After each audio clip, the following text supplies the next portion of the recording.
S. ಕಲ್ಸ್ and curves ಹಾಸ್ಪಿಟಲ್ನಲ್ಲಿ 20 ವರ್ಷಗಳ ನಿಮ್ಮ ವೃತ್ತಿ ಜೀವನದಲ್ಲಿ ಪ್ಲಾಸ್ಟಿಕ್ ಹಾಗೂ ಕಾಸ್ಮೆಟಿಕ್ ಸರ್ಜನ್ ಆಗಿದ್ದೀರ. ಸೊ ಎಷ್ಟು ಕೇಸಸ್ನ ಹ್ಯಾಂಡಲ್ ಮಾಡಿರ್ಬೋದು? ಯಾಕಂತಂದರೆ ಒಂದಕ್ಕಿಂತ ಒಂದು ಕೇಸಸ್ ವಿಭಿನ್ನವಾಗಿರುತ್ತೆ. ಸೊ ಅಂಥ ಒಂದು ಸಂದರ್ಭದಲ್ಲಿ ನಿಮ್ಮ ಎಕ್ಸ್ಪೀರಿಯನ್ಸ್ ಆಗಿರ್ಬೋದು, ಕಾರ್ಯಕ್ಷಮತೆ ಆಗಿರ್ಬೋದು, ಎಷ್ಟರ ಮಟ್ಟಿಗೆ ವರ್ಕ್ ಆಗುತ್ತೆ ಅಂತ? ಸೊ ಈ ಎಸ್ಪೆಷಲಿ ಒಂದು ಮೆಡಿಕಲ್ ಫೀಲ್ಡಲ್ಲಿ ಅಫ್ಕೋರ್ಸ್ ಯಾವುದೇ ಒಂದು ಮೆಡಿಕಲ್ ಡಾಕ್ಟರ್ ಇರಬಹುದು, ಯಾವುದೇ ಒಂದು ಸ್ಪೆಷಾಲಿಟಿ ನಾನು ಹೇಳ್ತಾ ಇರೋದು.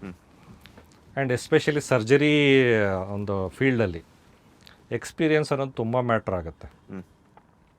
ಸೊ ಅಂದರೆ ನಾವು ಎಕ್ಸ್ಪೀರಿಯನ್ಸ್ ನಾವು ಆ ಒಂದು ಇಯರ್ಸನ್ನು ನಾವು ಕಳೆದಾಗ್ಲೇ ನಮಗೆ ಆ ಒಂದು ಬೆಸ್ಟ್ ಅಥವಾ ಏನು ಹೇಳ್ತಾರೆ ರಿಸ್ಕ್ ಫ್ರೀ ಅಥವಾ ಸೇಫ್ಟಿ ಮತ್ತು ಬೆಸ್ಟ್ ರಿಸಲ್ಟ್ಸ್ ಎಲ್ಲ ಕೊಡಲಿಕ್ಕೆ ಸಾಧ್ಯತೆಗಳಿರುತ್ತೆ.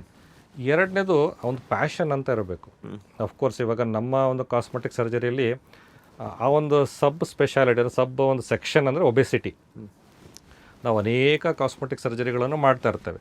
ಸೊ ನಮಗೆ ಒಂದು ಸ್ಪೆಷಲ್ ಇಂಟ್ರೆಸ್ಟ್ ಇರೋದು ಈ ಒಬೆಸಿಟಿ ಮ್ಯಾನೇಜ್ಮೆಂಟಲ್ಲಿ. ಸೊ ಹಾಗಾಗಿ ನಾವೇನು ಮಾಡಿರ್ತೀವಿ, ಮುಂಚೆಯಿಂದನೇ ಅದನ್ನು ಹೆಚ್ಚೆ ಫೋಕಸ್ ಮಾಡಿ ಒಂದು ಅಂದಾಜಿನ ಪ್ರಕಾರ ಒಂದು 4.5 to 5,000 ಒಂದು ರೇಂಜಲ್ಲಿ ನಾವು ಈ ಓನ್ಲಿ ನಾನು ಹೇಳ್ತಾ ಇರೋದು ಲೈಪೋಸೆಕ್ಷನ್ ಕೇಸ್ಗಳನ್ನು ನಾವು ಮಾಡಿರ್ತೀವಿ ಸೋಫಾರ್ ಅಂತ. ಅಲ್ಲಿಗೆ ಏನಾಗುತ್ತೆ, ಆನ್ ಆನ್ ಆವ್ರೇಜ್ ಆಫ್ ಒಂದು 3 cases ಅಥವಾ 2 to 3 cases ಪರ್ ವೀಕ್ ಇರುತ್ತೆ ನಮ್ಮದು, ಆನ್ ಆನ್ ಆವ್ರೇಜ್ ಹೇಳ್ತಾ ಇದ್ದೀನಿ.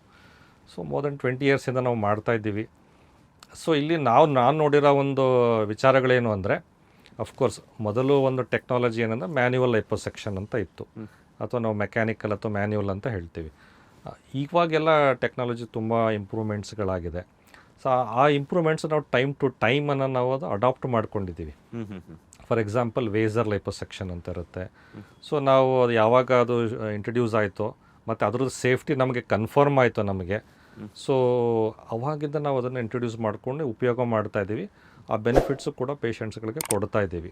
ಸೊ ಏನು ಬೆನಿಫಿಟ್ಸ್ ಅಂದರೆ, ಆ ಪೇನ್ ತುಂಬ ಕಡಿಮೆ ಇರುತ್ತೆ, ಮತ್ತು ಸ್ಕಿನ್ ಒಂದು ಎಲಾಸ್ಟಿಸಿಟಿ ಇಂಪ್ರೂವ್ ಮಾಡುತ್ತೆ, ಪ್ರಾಪರ್ ಶ್ರಿಂಕೇಜ್ ಇರುತ್ತೆ, ಪ್ರಾಪರ್ ಕಾಂಟೂರಿಂಗ್ ಇರುತ್ತೆ ಅಂತ ಒಂದು. ಅದೇ ರೀತಿ ಪವರ್ ಅಸಿಸ್ಟೆಡ್ ಲೈಪೋ ಅಂತ ಒಂದಿರುತ್ತೆ.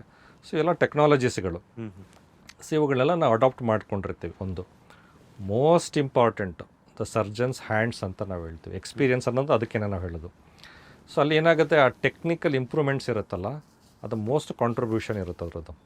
ಸೊ ಆ ಡಿಫರೆನ್ಸು ಕೂಡ ನಾವು ಪ್ರತಿಯೊಂದು ಪೇಷಂಟಿಗೂ ನಾವು ನಾವು ಇಂಟ್ರೋಸ್ಪೆಕ್ಷನ್ ಮಾಡ್ಕೊಳ್ತಾ ಇರ್ತೀವಿ ಆ ಟೈಮ್ ಟು ಟೈಮ್. ಅಫ್ಕೋರ್ಸ್ ಇದನ್ನು ಹೇಗೆ ಇಂಪ್ರೂವ್ ಮಾಡ್ಬೋದು, ಹೇಗೆ ಇನ್ನೂ ಬೆಸ್ಟ್ ಮಾಡ್ಬೋದು, ಸೊ ಈ ಥರದ ವಿಚಾರಗಳು. ಸೊ ಇದನ್ನೆಲ್ಲ ನಾವು ಅಡಾಪ್ಟ್ ಮಾಡ್ಕೊಂಡು ಬಂದಿರೋದ್ರಿಂದ ನಾನು ಆಲ್ರೆಡಿ ಹೇಳಿರೋ ಪ್ರಕಾರ ಒಂದು 3 ಪ್ರಿನ್ಸಿಪಲ್ಸ್ ಇರುತ್ತೆ: safety, results, that permanent results, ಮತ್ತು ಲಾಂಗಿಟಿವಿಟಿ. ಸೊ ಈ ಥರ ಒಂದನ್ನು ನಾವು ಏಮ್ ಇಟ್ಕೊಂಡು, ಮತ್ತು ಮುಖ್ಯವಾಗಿ ಪ್ರಾಪರ್ ಗೈಡೆನ್ಸ್.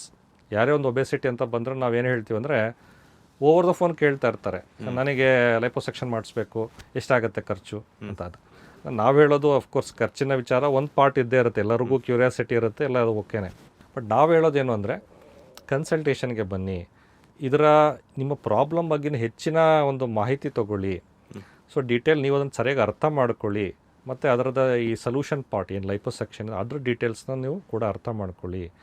ಸೊ ಅದಾದಮೇಲೆ ಕಾಸ್ಟು ಕೂಡ ನಿಮಗೆ ಅವರ ಒಂದು ಏನು ಪ್ರಕಾರವಾಗಿ ಏನಿರುತ್ತೋ ಅದನ್ನು ಕೊಡಲಾಗತ್ತೆ. ಸೊ ಓವರಾಲ್ ನಮಗೆ ಇಂಪಾರ್ಟೆನ್ಸ್ ಇರೋದು ಜಸ್ಟ್ ಒಂದು ಪ್ರೊಸೀಜರ್ ಮಾಡ್ತೀವಿ ಅಂತಲ್ಲ, ಆ ಪ್ರಾಪರ್ ಗೈಡೆನ್ಸ್ ಇರಬೇಕು, ಅವ್ರಿಗೆ ಪ್ರಾಪರ್ ಅವೇರ್ನೆಸ್ ಇರಬೇಕು, ಮತ್ತು ಕೂಡ ಅವರು ಒಂದು ಈ ಪೋಸ್ಟ್ ಆಫ್ ಇವೆಲ್ಲ ಕೇರ್ ತೊಗೊಳ್ತೀವಿ ಅನ್ನೋ ಒಂದು ಇವೆಲ್ಲ ಮುಂಚೆನೇ ಅವ್ರಿಗೆ ಅರ್ಥ ಆಗಿರಬೇಕು. ಸೊ ಅಲ್ಲಿ ಏನಾಗುತ್ತೆ, ಎಜುಕೇಟ್ ಮಾಡ್ತೀವಿ ನಾವು. ಮೋಸ್ಟ್ ಇಂಪಾರ್ಟೆಂಟ್ ಎಜುಕೇಷನ್ ಪ್ಲಸ್ ಅದು ಪ್ರಾಪರ್ ಎಕ್ಸಿಕ್ಯೂಷನ್ ಅಂತ ಹೇಳ್ತೀವಿ. ಈ ಎಲ್ಲ ವಿಚಾರಗಳು ನಮ್ಮ ಟೀಮ್, ಅಂದರೆ ನಮ್ಮದು ಟೀಮ್ ಅಂತಲೇ ಹೇಳ್ಬೋದು, ಯಾಕಂದರೆ ಒಬ್ಬರಿಂದ ಆಗುವಂಥ ಕೆಲಸ ಅಲ್ವೇ ಅಲ್ಲ ಅದು.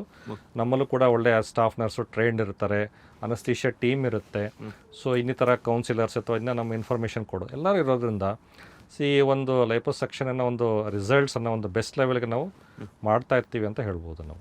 ಓಕೆ, ಈಗ ಟೀಮ್ ಬಗ್ಗೆ ಮಾತಾಡ್ತಿದ್ರಿ. ಲೈಪೋಸೆಕ್ಷನ್ ಮಾಡಬೇಕು ಅಂತಂದರೆ ಎಕ್ಸ್ಪೀರಿಯನ್ಸ್ಡ್ ಸ್ಟಾಫ್ ನರ್ಸ್ ಎಲ್ಲರೂ ಕೂಡ ಇರಬೇಕಾಗುತ್ತೆ, ಸರ್ಜನ್ ಅಂತ ಹೇಳಿಬಿಟ್ಟು.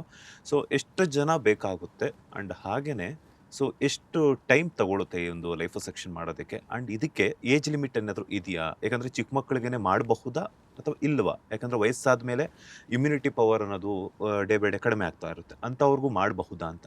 ಇದು ಏಜ್ ಅಂತ ಬಂದಾಗ ನಾನು ಏನು ಹೇಳ್ಬೋದು ಅಂದರೆ, ಆಲ್ಮೋಸ್ಟ್ ಆಲ್ ಸ್ಟಾರ್ಟಿಂಗ್ ಫ್ರಮ್ ನಾವು ಈ 13 ಅಥವಾ 14 ಅಂತ ಹೇಳ್ಬೋದು. ಸಮ್ಟೈಮ್ಸ್ ನಾವು 12 ಏಜ್ ಗ್ರೂಪ್ಗೂ ನಾವು ಕೂಡ ಮಾಡಿರ್ತೀವಿ. ಅಲ್ಲಿಂದ as long as the person is healthy, ಅಂದರೆ 70s ಇರ್ತಾರೆ, ಅವರಿಗೆ ತುಂಬ ಬೊಜ್ಜಿರುತ್ತೆ, ತುಂಬ ವೇಟ್, ಅದರಿಂದ ಅವರಿಗೆ ನೀ ಸರ್ಜರಿ ಆಗ್ತಾರಲ್ಲ, ನೀ ರಿಪ್ಲೇಸ್ಮೆಂಟ್ ಸರ್ಜರಿ ಬೇಕಾಗಿರುತ್ತೆ. ಆದರೆ ಡಾಕ್ಟರು ನಿಮ್ಮ ವೆಯ್ಟಿಗೆ ನಾವು ಈ ಥರ ಸರ್ಜರಿ ಫೇಲ್ಯೂರ್ ಆಗುತ್ತೆ ಅಥವಾ ಲಿಮಿಟೆಡ್ ಅಡ್ವಾಂಟೇಜ್ ಇರುತ್ತೆ, ನಿಮಗೆ ಲಾಂಗಿಟಿವಿಟಿ ಇರಲ್ಲ ಅಂತ ಕೆಲವು ಹೇಳ್ತಾರೆ. ಸೊ ಅಂಥ ಟೈಮಲ್ಲೂ ಕೂಡ ನಾವು ಈ ಪ್ರೊಸೀಜರ್ಗಳನ್ನು ನಾವು ನಾವು ಮಾಡ್ತಾ ಇರ್ತೀವಿ. ಅಫ್ಕೋರ್ಸ್ ಮೆಜಾರಿಟಿ ಬರೋದು ಮಿಡ್ ಏಜ್ ಗ್ರೂಪಲ್ಲೇ, ಆಲ್ಮೋಸ್ಟ್ ಅಂದರೆ 18-20ಇಂದ ಒಂದು 40 ಅಥವಾ 50 ತನಕ ಮೆಜಾರಿಟಿ ಮಾರ್ತದೆ. ಸೊ ನಾವು ಈ 12-13 ಏಜಿಂದನೇ ನಾವು ಮಾಡ್ಬೋದಾಗಿರುತ್ತೆ. ಏನಕ್ಕೆ ಅಂತ ನಾವು ಅರ್ಲಿ ಏಜಲ್ಲಿ ಯಾಕೆ ಮಾಡಲ್ಲ ಅಂತ ಹೇಳಿದ್ರೆ, ಈ ಪಿಯರ್ ಗ್ರೂಪ್ ಅಂತ ಹೇಳ್ತೀವಿ ನಾವು, ಅಂದರೆ ಫ್ರೆಂಡ್ಸ್ಗಳು ಈ ಕೀಟ್ಲೆ ಮಾಡೋದೆಲ್ಲ ಶುರು ಆಗದೆ ಯಾರಿಗೆ ಅವ್ರಿಗೊಂದು ಸ್ವಲ್ಪ ಈ ಅವೇರ್ನೆಸ್ ಬಂದಾಗ್ಲೇ. ಚಿಕ್ಕವರಿದ್ದಾಗ ಎಲ್ಲರೂ ಫ್ರೆಂಡ್ಸೇ, ಅವ್ರು ಏನೇ ಇರಲಿ, ಯಾವ ಕಲರ್ ಇರಲಿ, ಒಬೇಸಿಟಿ ಇರಲಿ, ಅವ್ರು ಏನು ಮ್ಯಾಟ್ರ್ ಆಗಲ್ಲ ಅವ್ರಿಗೆ. ಬಟ್ ಏನಾಗುತ್ತೆ, ಒಂದು ಏಜ್, ಒಂದು ಹೈಸ್ಕೂಲ್ ಏಜ್ಗೆ ಬಂದಾಗ 12-13 ಅಥವಾ ಒಂದು ಮಿಡ್ಲ್ ಇದು ಬಂದಾಗ, ಸೊ ಅಲ್ಲಿ ಕೆಲವರಿಗೆ ಈ ಥರ ಪ್ರಾಕ್ಟಿಕಲಾಗಿ ಒಂದು ಪ್ರಾಬ್ಲಮ್ಸ್ನ ಫೇಸ್ ಮಾಡ್ತಾರೆ. ಸೊ ಆ ವಿಚಾರವಾಗಿ ಆ ಪೇರೆಂಟ್ಸ್ ಅವಾಗ ನಮ್ಗೆ ಅಪ್ರೋಚ್ ಮಾಡ್ತಾರೆ, ಈ ರೀತಿ ಒಬೇಸಿಟಿ ಇದೆ, ಏನು ಮಾಡ್ಬೋದು, ಇವಾಗ ಮಾಡ್ಬೋದಾ, ಇವನಿಗೆ ಸ್ವಲ್ಪ ಸ್ಕೂಲ್ಗೆ ಹೋಗ್ಲಿಕ್ಕೆ ಮುಜುಗರ ಆಗ್ತದೆ, ಎಲ್ಲರೂ ಅವರಿಗೆ ಕೀಟ್ಲೆ ಮಾಡ್ತಾರೆ, ಅಥವಾ ಅವನಿಗೆ ಒಂದು ಸರಿ ಅನ್ನಿಸ್ತಾ ಇಲ್ಲ, ಬಟ್ಟೆಗಳು ಅವನಿಗೆ ಫಿಟ್ ಆಗ್ತಾಯಿಲ್ಲ, ಅವನಿಗೆ ಅಷ್ಟು ಖುಷಿಯಾಗಿಲ್ಲ. ಸೊ ಮಾಡ್ಬೋದು ಡೆಫಿನೆಟ್ಲಿ. ಸೊ ಆ ಒಂದು ಏಜ್ ಗ್ರೂಪಲ್ಲಿ ನಾವು ಯಾವಾಗ ಅದು ಬರ್ತಾರೋ ಆ ಒಂದು ಏಜ್ ಗ್ರೂಪಲ್ಲಿ ಮಾಡ್ಬೋದು. ಈ ಹೈ ಡೆಫಿನಿಷನ್ ಲೈಫೋಸೆಕ್ಷನ್ ಅಂತಂದರೆ ಏನು? ಅಂದರೆ ಹೇಳಿದ್ರೆ, ಈ ಒಬೇಸಿಟಿಯಲ್ಲಿ ಮೈಲ್ಡ್, ಮಾಡ್ರೇಟ್ ಅಥವಾ ಸಿವಿಯರ್ ಅಥವಾ ಮಾರ್ಬಿಡ್ ಒಬೇಸಿಟಿ ಅಂತ ಹೇಳ್ತೀವಿ. ಇನ್ನೊಂದು ಸೂಪರ್ ಒಬೇಸಿಟಿ ಅಂತಲೂ ಕೂಡ ಇದೆ. ಅಂದರೆ ಈ ಬಾಡಿ ಮಾಸ್ ಇಂಡೆಕ್ಸಿನ ಅನುಗುಣವಾಗಿ ಈ ವ್ಯತ್ಯಾಸಗಳು ಬರ್ತಾ ಹೋಗುತ್ತೆ. ಕ್ಲಾಸಿಫಿಕೇಷನ್ ಅದು ಕ್ಯಾಟಗರೀಸ್ ಅಂತ ಹೇಳ್ತೀವಿ. ಸೊ ಇಲ್ಲಿ ನಾವು ಮೈಲ್ಡ್ ಇದ್ದಾಗ ಅಥವಾ ಸ್ವಲ್ಪ ಮಾಡ್ರೇಟ್ ಇದ್ದಾಗ ಅವರು ಜಿಮ್ ಮಾಡ್ತಾ ಇರ್ತಾರೆ, ಅವ್ರು ಹೇಳ್ತಾರೆ, ನನಗೆ ಇಲ್ಲೊಂದು ಸ್ವಲ್ಪ ಫ್ಯಾಟ್, ಟಮ್ಮಿ ಫ್ಯಾಟ್ ಹೋಗ್ತಾನೆ ಇಲ್ಲ ನಮಗೆ, ನಾನು ಸ್ವಲ್ಪ ಈ ಥರ ಚಿಸಲ್ಡ್ ಅಥವಾ ಒಂದು 6 ಪ್ಯಾಕ್ಸ್ ಥರ ನನಗೆ ಕಾಣಿಸ್ಬೇಕು ಅಂತ ನನಗೆ ಇಂಟ್ರೆಸ್ಟ್ ಇದೆ, ಬಟ್ ಅದು ಓಕೆ, ಬಟ್ ಈ ಥರ ನನಗೆ ಆಗ್ತಾಯಿಲ್ಲ, ಅಚೀವ್ ಮಾಡೋಕ್ಕಾಗ್ತಾಯಿಲ್ಲ ಅಂತ. ಸೊ ಅಂಥ ಟೈಮಲ್ಲಿ ಅವ್ರು ಬಂದಾಗ ನಾವು ಈ ಹೈ ಡೆಫಿನಿಷನ್ ಲೈಫು ಅಂತ ಮಾಡ್ತೇವೆ. ಅಂದರೆ ಆಲ್ಮೋಸ್ಟ್ ಅಲ್ಲಿ ಒಂದು 90 to 95 ತನಕ ವಿತ್ ಆಲ್ಮೋಸ್ಟ್ ಆ ಒಂದು ಬೆಸ್ಟ್ ಟೆಕ್ನಾಲಜಿನ ಯೂಸ್ ಮಾಡಿಕೊಂಡು ಆ ಒಂದು ಪ್ರಾಪರ್ ಕ್ಲಿಯರೆನ್ಸ್ ಮಾಡ್ತೇವೆ. ಸೊ ಅವಾಗ ಅವರು ಎಕ್ಸಸೈಸ್ ಮುಂದೆ ಮಾಡಿದಾಗ ಏನಾಗುತ್ತೆ, ಅವಾಗ ಮಸಲ್ ಈಸ್ ಎಕ್ಸ್ಪೋಸ್ಡ್ ಅಥವಾ ಅನ್ಕವರ್ಡ್ ಅಂತ ಹೇಳ್ತೀವಿ ನಾವು, ಮಸ್ಕ್ಯುಲರ್ ಆಗಿ ಅದು ಕಾಣಲಿಕ್ಕೆ ಅನುಕೂಲ ಆಗುತ್ತದು. ಸೊ ಆ ರೀತಿ ಅವರಿಗೆ ಅದಕ್ಕೆ ನಾವು ಹೈ ಡೆಫಿನಿಷನ್ ಲೈಫು ಅಂತೀವಿ. ಕೆಲವರಿಗೆ 6 ಪ್ಯಾಕ್ಸ್ ನಾನು ಏನು ಎಕ್ಸಸೈಸೇ ಮಾಡಲ್ಲ, ಅದು ನಂಗೆ 6 ಪ್ಯಾಕ್ಸ್ ಬೇಕು ಅಂತ ಕೆಲವ್ರು ಬರ್ತಾರೆ. ಸೊ ಅಂಥವ್ರಿಗೆ ನಾವು ಏನು ಮಾಡ್ಬೋದು ಅಂದರೆ, ಸೊ ನಾವು ಲೈಪೋಸೆಕ್ಷನ್, ಸೆಲೆಕ್ಟಿವ್ ಲೈಪೋಸೆಕ್ಷನ್ ಅಂತೀವಿ. ಅಂದರೆ ಈ ಸೈಡ್ ಭಾಗದಲ್ಲಿ, ಸೊ ಅಥವಾ ಅದೆಲ್ಲ ನಾವು ಕೆಳ ಭಾಗದಲ್ಲಿ ಎಲ್ಲ ಚೆನ್ನಾಗಿ ನಾವು ಲೈಪೋಸೆಕ್ಷನ್ ಮಾಡಿ, ಈ ಮಧ್ಯ ಭಾಗದಲ್ಲಿ 6 ಪ್ಯಾಕ್ಸ್ ಜಾಗದಲ್ಲಿ ಆ ಒಂದು ಸ್ವಲ್ಪ ಈ ಥರ ಬಲ್ಜಸ್ ಬರಬೇಕು ಅಂತ ಹೇಳಿ ನಾವು ಫ್ಯಾಟ್ ಇಂಜೆಕ್ಷನ್ ಅಂತಲೇ ಮಾಡ್ತೀವಿ. ನಾವೇನು ಫ್ಯಾಟ್ ತೆಗೆದಿರ್ತೀವಿ ಅದನ್ನೇ ನಾವು ಫ್ಯಾಟ್ ಇಂಜೆಕ್ಷನ್ ಅಂತ ಮಾಡ್ತೇವೆ. ಆ ಮಸಲ್ಗೆ ಇರಬಹುದು, ಆ ಜಾಗದಲ್ಲಿ ಇರ್ಬೋದು, ಅವಾಗ ಸ್ವಲ್ಪ ಈ ಬಲ್ಜಸ್ ಕಾಣಿಸ್ತದೆ, 6 ಪ್ಯಾಕ್ಸ್ ಅಪಿಯರೆನ್ಸ್ ಕಾಣಿಸುತ್ತೆ.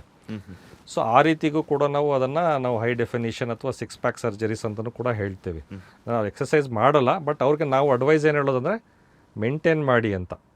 ಅಟ್ಲೀಸ್ಟ್ ನೀವು ಅದನ್ನು ಮೇಂಟೈನ್ ಮಾಡಿ ಅಂತ, ಅಚೀವ್ ಮಾಡೋಕ್ಕಾಗದೇ ಇರ್ಬೋದು, ಮೇಂಟೈನ್ ಮಾಡಿ ಅಂತ ನಾವು ಅಚೀವ್ ಮಾಡ್ತೀವಿ. ಆದರೆ ನಮಗೆ ಸ್ವಲ್ಪ ಏನಿದೆ ಫ್ಯಾಟನ್ನು ಕ್ಲಿಯರ್ ಮಾಡಿಕೊಡಿ ಅಂದವ್ರಿಗೆ ನಾವು ಈ ಹೈ ಡೆಫಿನಿಷನ್ ಲೈಪೋಸೆಕ್ಷನ್ ಮಾಡುತ್ತೇವೆ. ಲೇಟೆಸ್ಟ್ ಹಾಗೂ ಇಂಟ್ರೆಸ್ಟಿಂಗ್ ಸುದ್ದಿಗಳಿಗಾಗಿ ಬಾಸ್ ಟಿವಿ ಕನ್ನಡ ಚಾನೆಲ್ನ ಸಬ್ಸ್ಕ್ರೈಬ್ ಮಾಡಿ, ಹಾಗೆಯೇ ಬೆಲ್ ಐಕಾನ್ ಪ್ರೆಸ್ ಮಾಡಿ. ಇದರ ಜೊತೆಗೆ ಫೇಸ್ಬುಕ್, ಇನ್ಸ್ಟಾಗ್ರಾಮ್, ಎಕ್ಸ್ನಲ್ಲೂ ಮಿಸ್ ಮಾಡದೆ ಫಾಲೋ ಮಾಡಿ.